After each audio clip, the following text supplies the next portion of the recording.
আমার বোন ৭৮ খানা ট্যাবলেট খেয়েছে। তোমার সঙ্গে নাকি দেবলীনার একটা সম্পর্ক রয়েছে বলে এরকম কিছু একটা রয়েছে। টাকায় নাকি সুখ আনে, এটা এখন ভুল।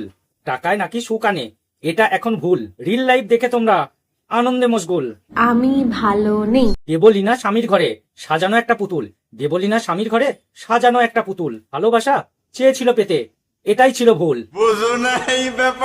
আর পাতা খেয়েছি, প্রত্যেকটা পাতায় 17টা করে। কিন্তু অঙ্কের হিসেব বলছে 4x17, তাহলে তো 68টা হয়। অন্যদিকে দেবলীনাদির দিদি বলছে আমার বোন ৭৮ খানা ট্যাবলেট খেয়েছে। 78 বা 68, হিসেবটা যাই হোক না কেন, এইভাবে নিজের জীবন নিয়ে খেলাটা কিন্তু ঠিক নয়। মানব জন্ম পেতে অনেক কষ্ট করতে হয়, তাই ঠিক বলেছে। তোমরা যারা জানো না, এবার আসো আসল ঘটনাটা তোমাদের খুলে বলি। দেবলীনাদি একটা ফেসবুকেতে লাইভ করে, সেখানে সে বলে নিজের ঠিকানা করে তারপরে নেক্সট স্টেপে যাও, নাহলে যখন তখন লোকেদের রাইট আছে তোমাকে ঘর থেকে বের করে। দিন ধরে দেবলীনাদির দাম্পত্য লাইফে কিছু সমস্যা চলছিল। সে মানসিক দিক দিয়ে এতটাই ভেঙে পড়েছিল যে এতটাই ভেঙে পড়েছিল, লাইফে এসে বলে তারপর সেই লাইফ শেষ করে 78টা ঘুমে নিজের জীবনের ইতি টানতে চেয়েছিল। কিন্তু ভাগ্যের অবিশ্বাস্য মিরাক্কেলে দেবলীনাদি মৃত্যুর হাত থেকে বেঁচে যায়।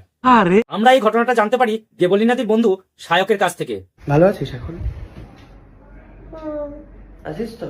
ভাবা যায় এ নাকি দেবলীনাদির বেস্ট ফ্রেন্ড। একটা মানুষ অসুস্থ আর তার ফুটেজ ইউজ করে কন্টেন্টের খিদে মেটাচ্ছে। শোনা গো আমার।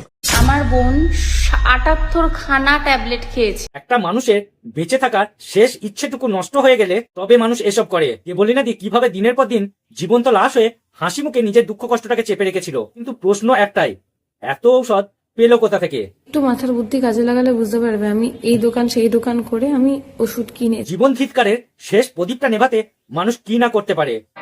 কি বলছিস তুই? বন্ধুত্বর মানে যদি আমি ওদেরকে বোঝাতে যাই তো মুশকিল। আমি বুঝিয়ে ঠিক বলেছে দাদা, মানুষ তো আজকাল ঘাসে মুখ দিয়ে চড়ে, তাই না? তাহলে কেউ বন্ধুর জীবন সংশয়ের দিনে ক্যামেরা খুলে ভিডিও বানায়? ভালো আছিস এখন? আছিস তো? সিম্প্যাথিতে ভালো ভিউজ পাওয়া যায়, তাই না? না হলে কেউ একটা ক্যামেরা অন করে খারাপ সময়ের দিনে ব্লগ বানায়?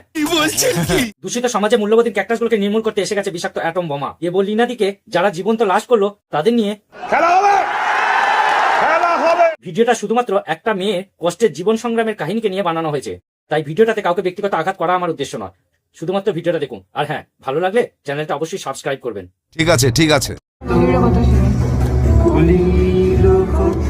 সবাইকে বলছি, রিল লাইফকে রিয়েল লাইফ ধরে নিয়ে কেউ ভুল করো না। কে বলবে এদের অন্দরে এত অশান্তি লুকিয়েছিল? আসল কথা কি জানো?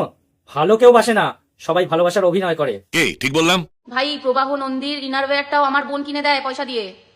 হ্যাঁ, তোর ইনারওয়্যারটাও যেটা পড়ে না বেবি আমার লাগবে, আমার বোন কিনে এনে। বলছি দিদি, এটা সোশ্যাল মিডিয়া, আদালত নয়। আর ভালোবাসার সম্পর্কে দেয়া নেয়া তো থাকবেই, এটা তো স্বাভাবিক। তাছাড়া সম্পর্কটাও কিন্তু এখনো শেষ হয়নি, তাই এসব কথা এই মুহূর্তে দাঁড়িয়ে বলাটা কি ঠিক? এখানে আমি জানি যে সেপারেশনের ডিসিশন সবসময় জাজ বা উকিলের থাকে, সেখানে আমার শাশুড়ি মা মাঝখানে বসে আমাদের সেপারেশন ডিসাইড করে। এসব শাশুড়িদেরকে দেখেও একটা জিনিস ভাবতে অবাক লাগে, ছেলে কি একটা মূল্যবান ধাতু যে যখন খুশি চড়া মূল্য পেলে তাকে বিক্রি করে দেবে? কি রকম শাশুড়ি রে ভাই! কিছু করার নেই, এটাই বাস্তব। ওর আমার মাকে পছন্দ না, আমার মা দেখতে ভালো না, আমার মা কথা বলতে পারে না।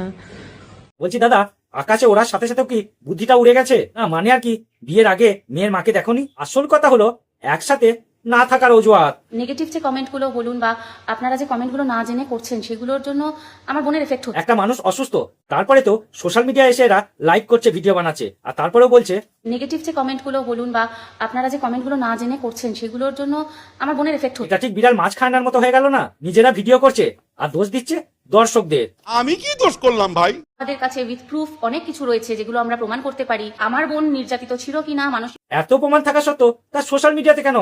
আদালত কি বন্ধ?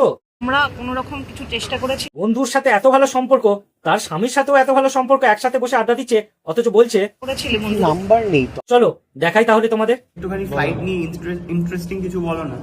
ফ্লাইট নিয়ে ইন্টারেস্টিং? হ্যাঁ, আসল কথা কি জানো? ট্রেন জোয়ারে ভিউ কামাতে সবারই একটু ভালো লাগে। ঠিক বলেছে। তো বন্ধুরা, আজকে ভিডিওটা এখানেই শেষ করলাম। ভিডিওটা ভালো লাগলে লাইক কমেন্ট শেয়ার করো, আর হ্যাঁ, চ্যানেলটা সাবস্ক্রাইব করতে ভুলো না।